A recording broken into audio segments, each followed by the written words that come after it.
안녕하세요, 김서울 작가님. 안녕하세요. 네, 반갑습니다. 네, 저희 힐링 갤러리에 이렇게 와주셔서 감사드립니다. 저희 이름과 걸맞게 작품들이 어찌나 힐링이 되는지 네, 오시는 분들마다 매우 행복한 미소를 지으면서 힐링을 제대로 하고 가는 것 같습니다. 네, 작가님 작품 세계관 소개 한번 부탁드릴게요. 저는 작업을 할 때 페인팅도 하지만 뭐랄까 그 사이에 매개되는 물질들이 있잖아요. 뭐 종이면 종이, 물감이면 물감. 저 같은 경우엔 판화를 전공하고 있기 때문에 판이라는 매개가 들어가는데 그런 매개물이 같이 들어감으로써 인해서 제가 할 말이 그대로 그냥 일방적으로 전해지는 게 아니라 그런 매개체와 하는 대화, 그런 다음에 그걸로 파생되어서 나온 작업들이 관객에 의해서 완성되는 그런 뭔가 대화 같은 느낌이 있는 것 같아요. 작품의 세계관이라고 하면 서로의 상호작용으로 변화할 수 있는 모든 것은 작업의 재료가 될 수 있다라고 생각하는 부분인 것 같습니다. 네, 감사합니다. 식물 자연을 모티브로 계속 탐구하게 되는 계기나 경험이 혹시 뭐 따로 있을까요? 처음부터 제가 식물 작업을 했던 건 아니었는데요. 제가 조금 어떻게 보면 자연재해에 가까운 큰 일을 몇 번 겪으면서 식물 소재를 환기하게 됐어요. 저는 일본에 있었던 동일본 대지진도 겪었었고, 그 다음에 이제 뭐 전 세계가 겪었던 그런 코로나도 또 특히 고향인 대구가 심해서 좀 실감을 하거나 하는 게 되게 좀 크게 다가왔는데요. 그런 뭔가 내 세계가 무너지는 것 같은 위기를 처했을 때 그때 마음을 의지하고 다시 환기하게 되고 생각하게 되는 게 어린 시절 저를 돌봐주신 할머니가 가꾸던 화단의 모습이었어요. 그래서 동일본 대지진 때도 나도 모르게 해바라기 씨를 그 지하철 앞에서 이렇게 무료로 나눠주는 거를 씨를 심으면서 그걸로 마음을 견뎠었거든요. 그래서 왜 세상이 멸망을 해도 나는 뭐 상급루에 사과나무를 심겠다 하는 말이 있잖아요. 왜 그렇게 되는가에 대해서 되게 알게 된, 어떻게 보면 식물은 유토피아 같은 건 것 같아요. 작가님에게 식물은 큰 의미가 좀 부여되어 있는 그 작품으로서도 잘 투영돼서 나오고 있는 것 같네요. 실크 스크린이나 아크 플레이트 작업과 같은 현재 사용하는 기법을 선택하신 이유가 있을까요? 실크 스크린은 아무래도 매체를 가리지 않고 다양한 재료 위에 이제 판화로서 프린팅이 가능하다는 지점이 있어서 사용을 많이 하게 됐는데요. 이 아크릴이라는 소재가 들어오게 된 것은 이 공간과 빛을 작업의 재료로 인식하고 나서부터인 것 같아요. 그래서 어떻게 보면 투명하기 때문에 빛에 따라서 작품이 변화될 수가 있고, 또 이 간격 사이에 있는 공간으로 인해서 빛이 들어오는 방식이 바뀌기도 하고, 그런 부분에 대해서 저는 이제 평면의 세계에 오래 있었는데 이 작업을 어떤 식으로 확장을 해나가고 내가 진화할 수 있을까를 생각을 했을 때 이 빛과 공간이라는 이 재료가 굉장히 크게 왔거든요. 그런 부분을 되게 살려줄 수 있는 면이 아크릴이라는 투명 소재였던 것 같아요. 작품에 담긴 감정이나 메시지가 있을 것 같은데 작품을 보는 사람들이 어떤 감정을 느끼길 작가님께서는 원하실까요? 현실에서는 어쩌면은 낙원이라던가 완벽한 안전한 장소라던가 행복이라는 게 실제로는 존재하지 않을 수 있지만 자기 마음속에 그리는 어떤 그 지점이 있기 때문에 살아갈 수 있는 거라고 생각을 하거든요. 그러니까 저한테 유토피아가 어린 시절의 그 할머니 화단인 것처럼 작품을 보면서 그런 감정을 좀 느끼셨으면 좋겠어요. 현실에 없을 수 있더라도 나를 지지하게 해주는 그런 정신적인 유토피아. 네. 작품의 메시지를 들으니까 작품이 더 네, 메시지에 맞게 보이네요.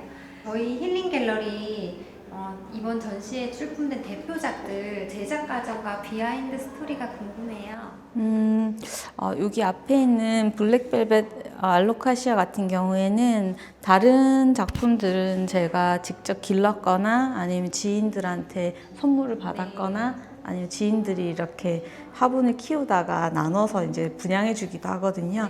그런 것들이 많은데 이 알로카시아 블랙벨벳 같은 경우에 약간 저한테는 환상의 식물인데 이게 국내에는 들어오지 못하는 종이라서 SNS를 통해서만 보던 식물이거든요. 그래서 어떻게 보면 현실적으로 가닿을 수 없는 낙원에 가깝지 않나 하는 생각이 들어서 실제로는 내가 만나볼 수도 없고 키워볼 수도 없지만 내가 직접 한번 이걸 만들어 보자 하면서 시작한 게 이제 이 작품이고요.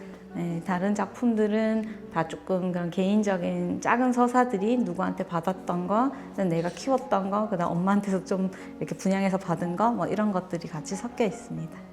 작가님은 그럼 이렇게 다양한 식물들을 관찰하시는 것도 일종의 또 일이 있으시겠어요?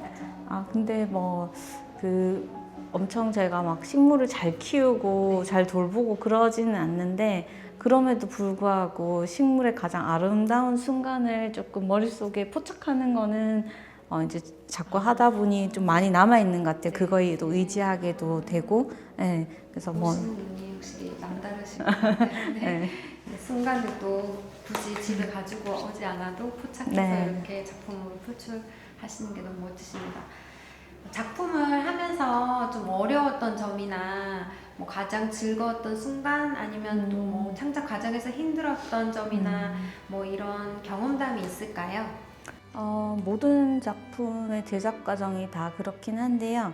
그 페인팅과는 다르게 페인팅 같은 경우에는 나의 붓질이 지나가면 붓을 따라서 바로 붓질에 의해 태어나는 이미지를 볼 수가 있습니다. 그런 붓질에 의해서 만들어진 작품도 볼 수 있고요.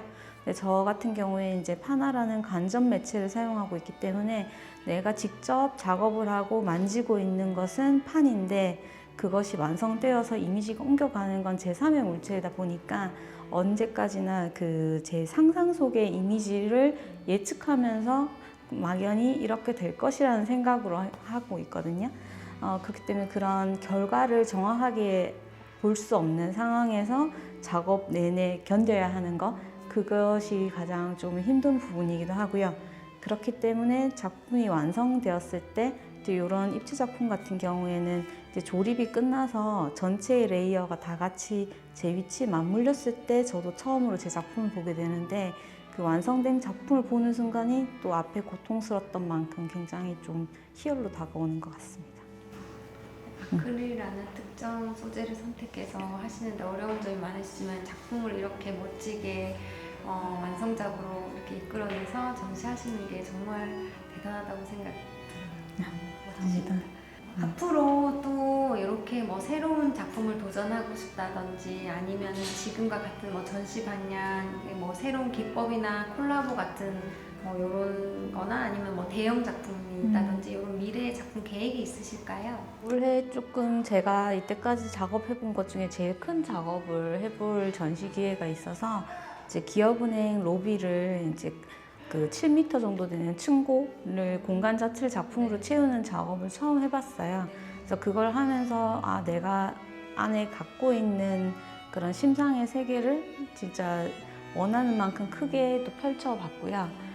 이제는 이 형식에서 조금 더 발전된, 어떻게 보면 발전이 아니라 변화일지라도 뭔가 진화되는 형태로 되는 작업들을 지금 계속 찾고 있어서 계속 새로운 소재들을 실험 중에 있어요. 그래서 최근에 한 작업들은 이제 석고로 판을 뜨는 작업을 하면서 이미지를 유물 캐듯이 그런 뭔가 발굴해내는 듯한 감각으로 하는 작업을 하고 있는데 이것도 언젠가 제대로 완성이 되면 좀 대대적으로 한번 보여드리고 싶습니다. 앞으로의 행보가 기대됩니다. 멋진 날을 응원할게요.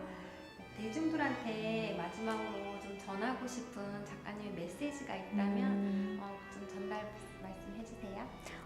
제 작품은 아무래도 관객의 동선에 따라서 그 다음에 어떤 시간에 오셔서 작품을 감상하는지에 따라서 시간성과 공간성을 같이 좀 보실 수 있는 작품이기 때문에 이 작업을 어떻게 볼 것인가, 고정된 작품이 아니라 내가 발견해낸 작품이 이 안에 있다는 생각을 하시면서 작품을 보시면 좀 더 재밌게 작품을 감상하시고 또 마음 안에 심상을 담아가실 수 있을 것 같습니다.